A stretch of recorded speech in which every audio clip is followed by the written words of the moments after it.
Looking forward to that. Joining us right now on China, the definitive conversation of the day, William Lee joins us with all of his work at the International Monetary Fund, chief economist at Milken Institute. Anybody that watches Surveillance knows he is beyond prescient. I want you to pull back the curtain, Dr. Lee, right now, particularly on the three cities.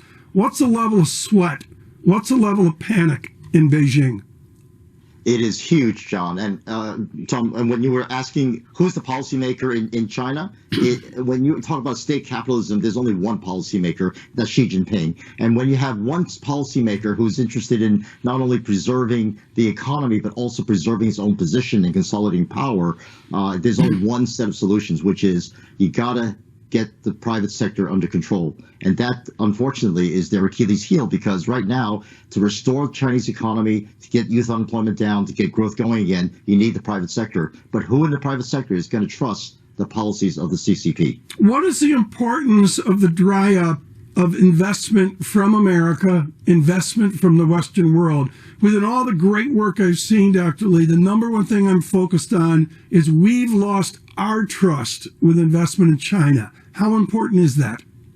Oh, that is absolutely critical. The discussion at most of the meetings here at Milken among our sponsors, who are some of the biggest investors in the world, they all asking, how do we do due diligence in China when the information is controlled by the policymaker, Xi Jinping? Private sources of information that they normally relied on to do due diligence, even on the company level, are now restricted. So when you restrict information flow and when you direct common prosperity themes that essentially say to people, you can be successful but not too successful and certainly not too powerful, those are the kind of vulnerabilities and risks that Western investors are now facing. And they're asking the question, do we really need to go to China? Are there other places to go? Which raises a question. Is Xi Jinping and his party not stimulating the economy as much as people expected because they don't want to or because they can't? Well, Lisa, as you know, I've come on so many times talking about the fiscal policy tools they have. The fiscal space they have, the degree to which they can increase fiscal spending depends on a lot of the health of the local governments. And local governments are now so indebted, they can't sell more land to finance more infrastructure spending, which has been their main fiscal tool. And so right now, I think they're pretty constrained.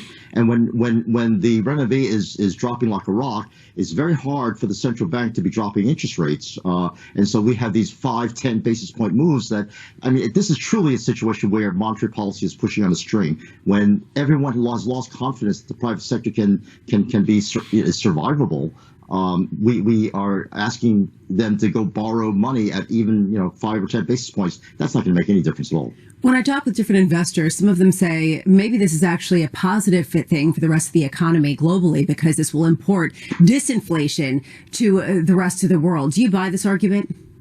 I think it's positive for the rest of the economy because Xi Jinping's plan is to make China into a domestic economy and high value-added production. That means low value-added production is moving out to the rest of Asia and other locations. And that's where I think the capital flows are helping the rest of the world. But in terms of the Chinese economy, it's going to be a real hat trick to be able to revive the private sector, redirect innovation in the direction of these high-tech and high value-added industries, and to pull that off successfully right now with such low credibility. So what is the to-do list for Beijing? Do they use the formulas that have been proven beyond Mao? Do they, as the consensus is, stay with Mao formulas that didn't work? What's their math here on a day-to-day basis? What do you expect to see, Dr. Lee? They need to make structural policy into countercyclical policy. For example, if they put in a social safety net, that would immediately cut out the need for private sector. Bill, I'm going to interrupt you there. We've looked for a social safety net since you and I were in our youth. You were back at the IMF running into me in a hallway. There's no social safety net.